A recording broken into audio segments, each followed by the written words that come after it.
My name is Mokgadi and this is a new segment and it's called The Talk with Mokgadi. So the aim of it is to just tap into my life experiences. So with me today to help me dissect our topic for the day, which is the effects of being in a relationship as a rape survivor, is Nella. Nella has been through similar situations as me. Listening to your story and most of the things you had to say are part and parcel of what I had to go through in my life. These vultures can smell us.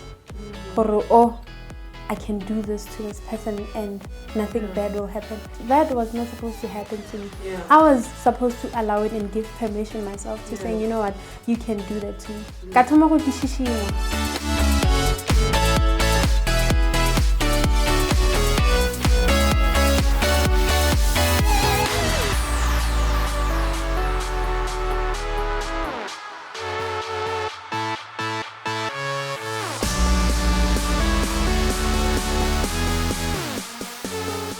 Getting to high school, getting to talk about it. You know, Modikolong, they bring people to come and talk about these rape things and what's so not and not. They'll talk about them, you know, and I'll keep quiet all the time. Yeah. And you know, one of the things this thing does to you, you're a loner.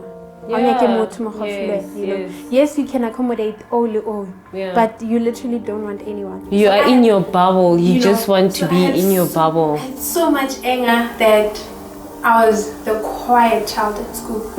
Even now, if you could go to my teachers, they would tell you this child literally you know, like literally the hard part for me is that now I'm maturing, the hormones they are now I started having these smells that I don't understand what's going on, you know. But because now it was getting worse, I had to talk. You know, something is wrong with me. But I never got to the point that no, this person was doing this to me. You understand? So I thought maybe, okay, if I could get a boyfriend, then I could talk to this boyfriend and he could help me, you know? And I did exactly that. I remember the first day I decided that I'm going to sleep with a guy. And it was a decision I had taken. I'm going to do it. So I'm from Kwandebele in Mpumalanga. So I would visit there and West Part Korai Kitane. That's where the boys are. Yeah. So I would just look and pick around. Oh, okay. I could actually do it with this one. Yeah. And trust me, because I put my mind to it, it would happen. Yeah. And it did happen. Yeah. The first time it happened. But the first time I gave in to saying, you know what, I'm just going to have sex and do this. I couldn't. I stopped the guy, put on my clothes, I ran away. That was the first time. The second time I was like, you know what, since I'm gonna steal something you know, it don't so that I don't even see or feel what's going on. Stole some alcohol with my friends, I drank, and I found myself with this guy, you know. With the same guy? No, it was a different guy. Okay. So you picked another guy? Basically. Yeah, so okay. I found myself, you know, this guy, it happened, you know. Now I have to go home and get a life. But in life we meet different people in different ways. I think this guy actually realized that something was not okay with me. Because to him it was like I'm asking for a relationship and I wasn't. So he approached me the next day, are you okay? Did I hurt you? You know, like to me it was more like, okay, he wants to make sure that I'm okay after what happened. When you go check out, like, I feel okay about the whole thing. And mind you, I'm still in high school. I think grade 9. Yes, grade 9. I'm still in high school, grade 9. So he checks up on me all the time. He keeps coming, you know, I don't check. You know, are you okay? So I realized what actually, for him, it wasn't the fact that he wants it again. But that something is not okay. Something was wrong. Something led me to doing it. So he would come and check up on me. Are you okay? Did something happen to you? Do you want to talk about it? And stuff like that. That even created a friend in him. Because even today we are still friends.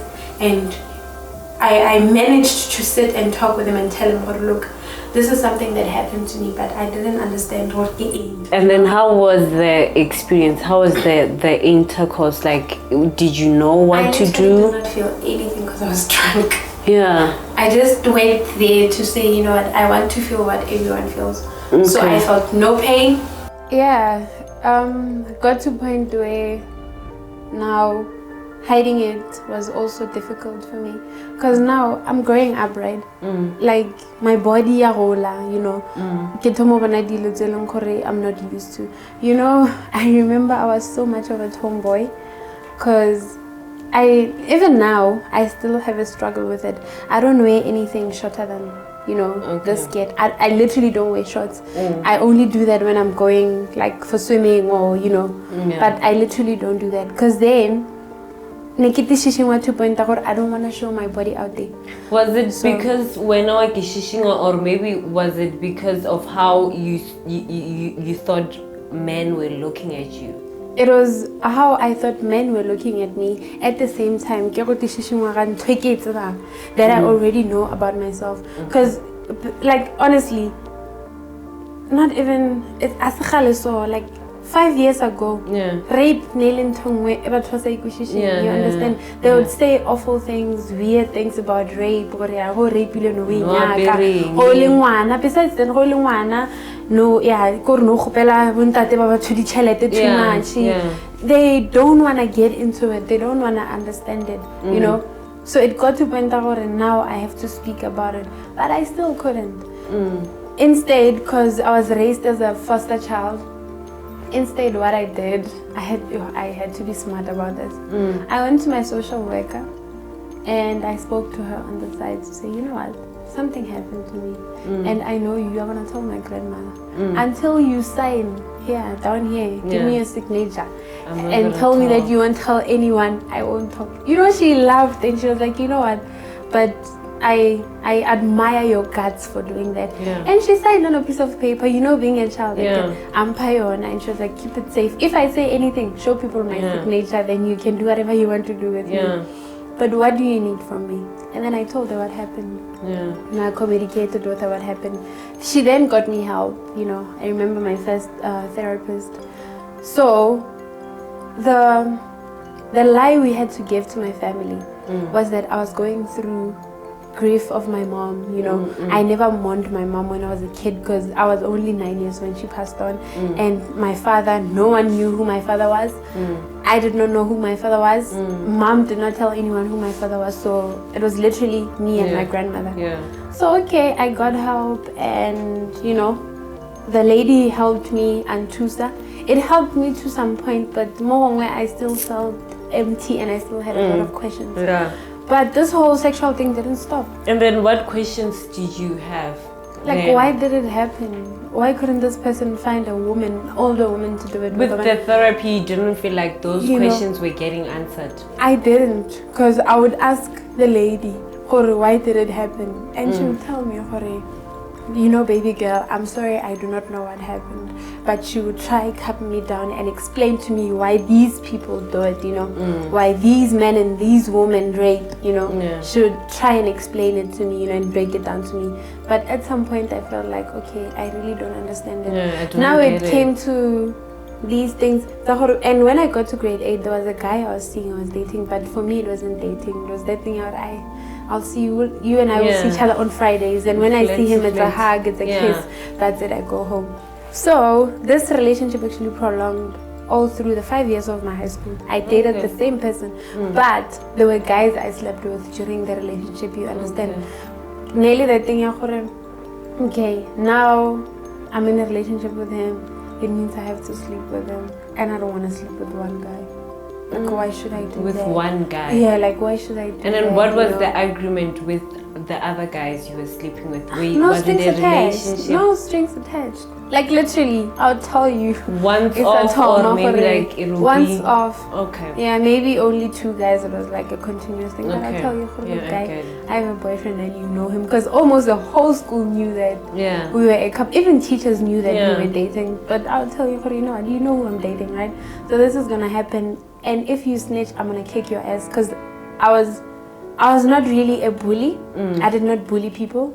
I was protecting myself. I was rough so that I cannot be bullied. So even boys were afraid of me because I was like a strictly tomboyish back then, you know. So I would tell them, if you tell him, trust me, something bad is gonna happen to you. And my cousins never taba ko sekolong, never tabiwa, you know. So I'll tell him gore ke tla bila tsa cousin ya ka ko grade 12 and so wa gore tla. So these guys knew that so basically, it was just for sex. Yeah, it was just for that. So basically it would happen and then it stopped for some time and now I had to focus on the guy. So with this guy it was more of, for him it was like, you know, high school sweethearts, you and I are gonna go to tertiary together, you and I are gonna have a house, you and I are gonna have a kid. For him it was a fairy tale. It was a dream, it was a fairy tale, like I found my person. And okay, fine, cool. It happened to Hore. Nalena, we made now, you know. We made to get intimate. And when I started getting intimate with him, then that's when all these guys stopped, you know. The thing I was afraid of actually happened. Were you the one stopping these guys, or guys stopped like approaching you or availing? I was the one who was stopping them. Were you the one who stopped? Because I felt like, he was not trying to take advantage of me, because we only started sleeping together grade 10 and we've been together from grade 8. So it was like, oh, okay, let me see where this goes, let me try it out. And I did. So I did it with him most of the time. So from high school, okay, we broke up, things didn't work out. And then I remember, when was it? This was 2019, 2018, last year, early February. I'm not sure. I think it's on the 28th of February.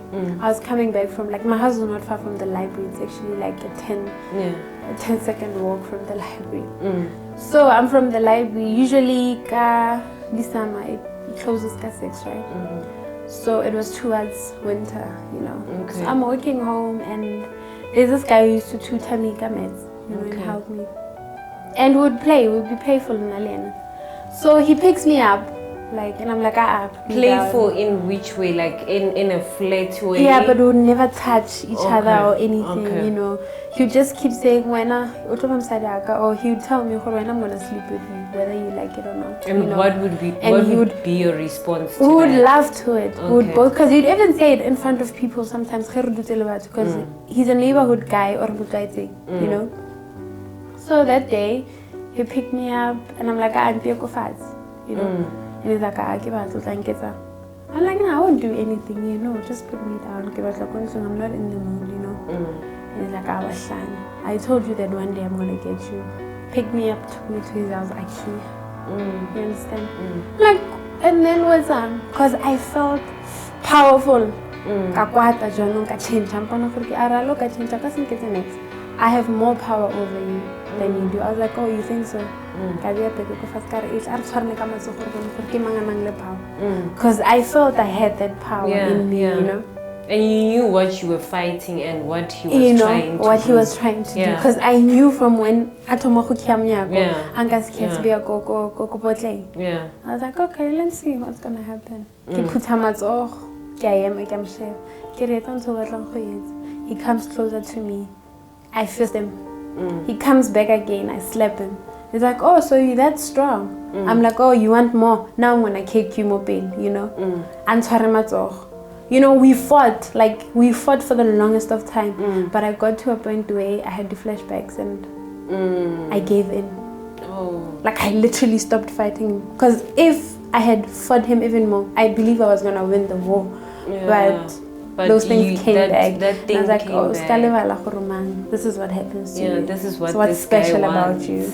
Like, what's literally special about you? Anyway, you did it with so many guys and you didn't feel, you know, anything. So then I stopped. He did whatever he wanted to do. He even had the audacity to run tell him I was like, you know what, my house is just outside, so please. So if you think I'm gonna report you, you have another thing coming your way. And I left. And then how did that make you feel about those flashbacks and where you were before that incident, that day? It literally took me back. I even forgot about the therapy. I even forgot about the things they said, go therapy. And you know, at that time, I had also started a new relationship with my current partner. Now, this guy realizes, this person, something is wrong. It's strange. You know, he calls and I'm crying. He's like, the same day, he's like, why are you crying? And I'm like, it's nothing, it's just my family. You know my family. He's like, no, tell me. Now I had to tell him what happened. He got angry. Now he wanted to come and fight the guy because he knew the guy, you know. It became a serious thing. I thought, let's go to the police station, let's go report it, what's or not. And I was like, you know what, it's fine. I don't need that drama. Yeah. Because honestly, if I had agreed, I would be opening a tin of worms that I didn't want to go to. Yeah. You know? Yeah, it could be you would be opening a tin of worms, or you are just closing on another tin of worms, because it's a different situation and a different scenario at a different era. True, because now it then brought back everything. Me thinking that I am closing everything, it opened it all up. To open like I'm miserable, you know. You don't talk to me. If I don't want to talk to you, just shut up. Because you know, I get angry easily at anything. You do this, I get angry, you know. I'm always alone.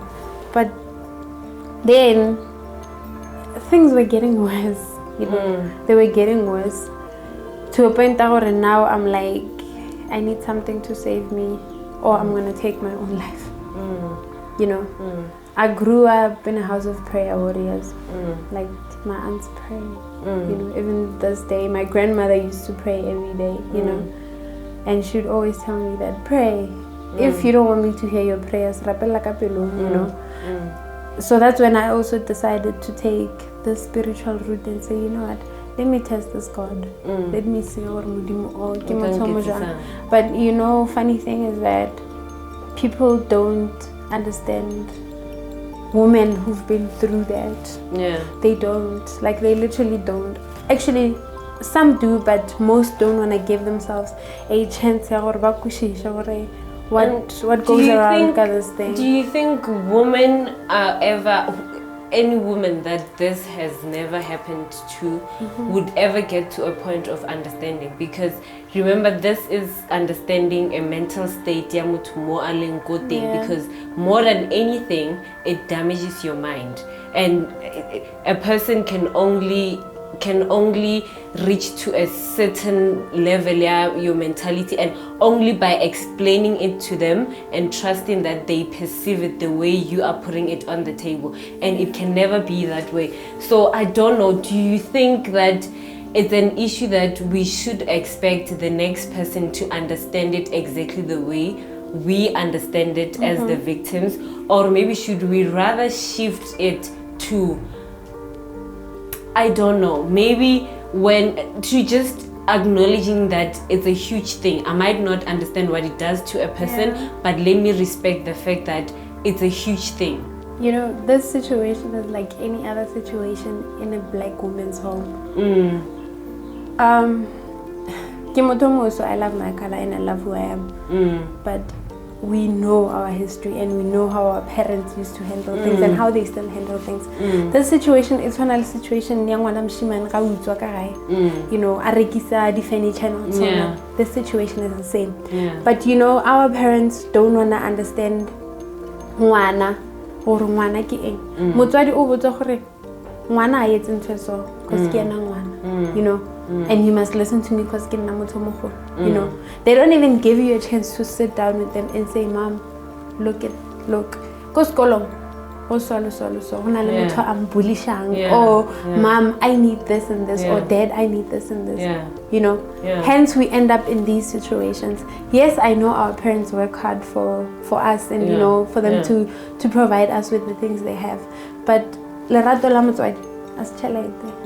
it's understanding your child mentally. You know, it's knowing what your child needs. So trust me, that is something they could understand. It's something they could easily understand if they would just sit down and listen and imagine if it was their children, their sisters, or even them. Because now they look at it motivating, they hear it on the radio, but they're like, never. This person is just seeking attention. I think it's fear, not knowing how to deal with it. They just don't know how to deal with it. I want now to us to tap into how this whole story or life journey affects relationships and wanting to be in relationships and how to navigate them, because I've found it very hard to a point where I even thought maybe I don't like men, because every time I think of a guy I'm just thinking, but like when I guys chances are he's gonna think I want to have sex. Maybe I should just be with a woman, or maybe I'm supposed to be with a woman, or maybe I'm supposed to like teach the world or highlight that a man is just a monster, you guys. But then after like trying and like attempting to try to, okay fine, maybe I should be with a woman, I then realized that it's not, the feeling is not genuine. Like I can't love a woman the way I think it should be. You get what I mean? I still feel like I deserve a husband. But then my recent relationships, after when I became spiritually woke and started praying about this, were so difficult in a way that I didn't understand what to do and what they were not supposed to do to me, because I didn't know anything. I didn't know how we are supposed to act when we are like, when do you tell me about sex, who's deciding, who has to, who's initiating, and who actually needs the sex. Are you the one getting pleasure from me, or I'm getting pleasure from you? And if that's the case, how do I get pleasure from you? So for me, it became too much in my mind. It became too much in a sense that I got to a point where I don't know how this thing I'm supposed to do it. I don't know how to do it. And getting into a relationship and telling a guy that, look, I have been raped, and then I can literally stand here and say I have also been raping men, because I've seduced men, slept with them without even kissing them or whatever, to get that edge removed or whatever. That's also rape from my side. It's also rape, because that guy maybe can mentality and I'm just using you for the sex. You get what I mean? So I want you to just tell me, like, how do you think being a rape survivor and also being in this mentality, because there's nothing we can change about our mental state. We can try to heal it, but those things happened. We cannot even forget about them. So how do you think being that affects being in a relationship, or even how do you even get to a point where you just understand this relationship thing? Well, in life we meet people, but that's one thing you should remember that. And it's not always all up to you as the survivor, but also up to the partner that you have.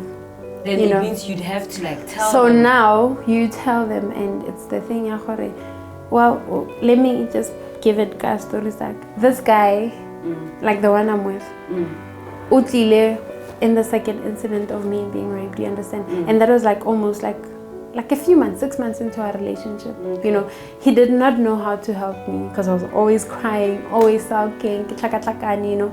He didn't really know what to do and how to help me. But he gave himself the time, the energy to find out if also, how do we help the person. So that's why sometimes it's not always on the survivor, but on the person that you choose to be in life. Because when you get in a relationship, you communicate it before. You don't just get into a relationship. And then how do you communicate differently? Because remember, you are from a mental state of, I can control this relationship with my sexual being. You still, with me, to be honest, I think to an extent I still get into relationships and then find myself with the same behavior. Like I'm saying, like I've said, I don't remember ever being intimate with a guy and I said it was like pleasurable. I got everything, I got to touch a person, or never. Even after my B-Tech, when I was like, okay, no more dating, no more doing these things. When I find a guy, I just tell them, you know what, this is a relationship, I am being serious. But when we get to be intimate, that's when it becomes a problem. I just can't. Like, it's that fight. I have to fight. And I don't even know how to, like, communicate that nature, because I never do. And if I get into a situation where, like, it's embarrassing the way I was fighting, I get out. I be like, save myself, God, let me just get out of this relationship, because now, like, you know, no one is perfect, né? Whether you're a rape survivor, whether you've never been raped, whether you're a normal person in a normal relationship, no one is perfect. So you shouldn't feel bad or feeling like, okay, I fought with this guy. Whenever it happens, you know, if it happens, like I fought with him during sex, now I can't do this. You block one about two. You don't. Firstly, in a relationship, before you get anywhere in a relationship, you guys take time to know each other. It doesn't have to jump straight into, you know, sexual intercourses and what's not. You take time to know each other, and you explain, and you make sure that you explain thoroughly to this person that, look, I've been through this. I think, you know, that's I've been going. You should do that. I've been going through this. I still have a bit of those emotions, you know. I've been raped, and I believe that every time I'm intercoursing with someone, I should fight it. You understand? Or I should be in a relationship because I know that I can keep a guy because of my sexuality. You know, I can keep him as long as I know Jorge is scared. He's like, oh yes, baby, come to me. No, that's not how it works. You explain thoroughly to this person, Papa, if you're here to stay, know this. And if you're not here to stay, bye-bye. Like, you're a daughter of a high God. You understand that? You're his biggest mention. He wouldn't want such things to happen to you. And we are spiritual people. You know, that's one thing I know about you, you know. So speak to God about it. You know, pray about it. Trust me, something is gonna come to you. I do. Don't be a stubborn listener. Yeah, I think I need to, like, deal with it more, because I talk to God a lot about it. You know, when I start, like, my recent relationships, maybe let's say 2, I'd like stay for like months before we could be intimate, because I'm thinking I am preparing myself, and I'll talk to God and say, God, between you and I, we're gonna fix it. Help me know how to take care of a man sexually, and then that man takes care of me, and the right way, not in ways that remind me of how I know this thing's supposed to be. But I always find myself doing the same thing, and I got to a point where I'm wondering, is it because I don't know what am I supposed to do? Like, I don't know what I'm supposed to do. As much as you explain it to God, explain it to the guy. Look, like, as I'm telling you, you tell the person, it's either you're here to stay, knowing that I've been going through this and this, or you don't want me. So, you know, to wrap this whole thing up, honestly, the best things you could do when you're a rape survivor, it's don't blame yourself for any intercourse you get into. Do not regret, but forgive. You know, forgive yourself. Forgive those forgiveness you never got. Because I know the guy didn't ask for forgiveness. They never did that to me. You know, even when some of my family members confronted them, they never apologized for it. So you forgive yourself. You know where you stand. You know where you stand with God. Because I believe that is the biggest thing. When you communicate to God about such things, it's when He shows you light. It's when insight comes. It's when you understand these things. And don't be afraid to communicate it to people too. You know, the more you talk about it, the more it actually feels a bit normal, but it won't feel good. Because after speaking about it, you then feel something different and something great in within about yourself. Or you know what? I spoke about it. I told him, you know what, guy? Sorry, this is what's happening with my life. And this is what happened with my life. Just because I was raped, it doesn't mean I'm still that person. You know, it means I got help and I know what I want. So you should also know what you want when you get into this relationship. Don't sleep with me, come and say, oh, Kana, she was raped. Because the moment they start doing that, they start pitying us, you know, sympathizing with us.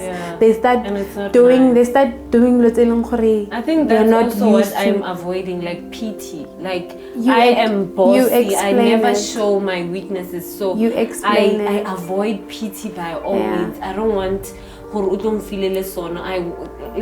feel like I deserve to just be in it, like point blank, not limitations or thinking you have to do it in a certain way because it's me. You get what I mean? Then explain it, communicate it, because you wouldn't appreciate it if I was working with you on something and I don't communicate it. I just make decisions. It's any relationship, even in a work relationship. Communication is the key. So you communicate it, you speak about it. Look, if when you are rough in bed, keep your roughness. It's okay. Don't go slow and not because of me. But if you want the person to go slow and not be rough, you tell the person, or go slow on me because I'm still going through this. So the biggest thing, communication and trust. You just have to put communication into it and trust. Okay. Shoo, this was a very long and deep conversation, you guys. So yeah, what I'm taking from this is that communication is key. When the next person knows what you are feeling, they can actually react accordingly, or at least be accountable for meeting you halfway. And also trusting that this person is gonna take it in a way that needs to be taken and treated that particular way. So yeah, we're gonna be talking about a lot of this kind of topics here. It's a lot. It's really a lot, and like this clip is probably long now, Nela. It's probably long, but I think we got to talk and something, and it must have an effect. And I hope this kind of conversations propel or motivate other people who they must have them. They can, it's conversations that you can have. And I am also learning myself, because this is not something I always talk about. I always nyeperate on social media and I never touch it. Okay, once in a while when and like once, that's just once I went on a vent, these status on WhatsApp, but after then I didn't want anyone to ask me about it. I didn't want anyone to, you get what I mean? So thank you so much. Thank you so much for sharing your story, opening up and listening to mine. Obviously we're gonna talk some more about this because it's a journey. Yeah guys, so we're gonna have to end this here. Please do comment down below. Tell us if you've been in such a situation. How do you deal with it? More importantly, how does it affect your relationships and getting into a relationship, how you behave there? Like, how does it really affect you? Do comment down below. Be free. These conversations are conversations that we really need to have if we want to change the narrative of our society right now. And yeah, that's all from us. Please don't forget to like this video, comment, we've dealt with the comment down below, and subscribe to the channel. We're gonna have more of the sit downs discussing such topics that are taboo and hard to talk about, but we're gonna try and get to it. So yeah, from me, Mokgadi and Nela, let's say bye guys.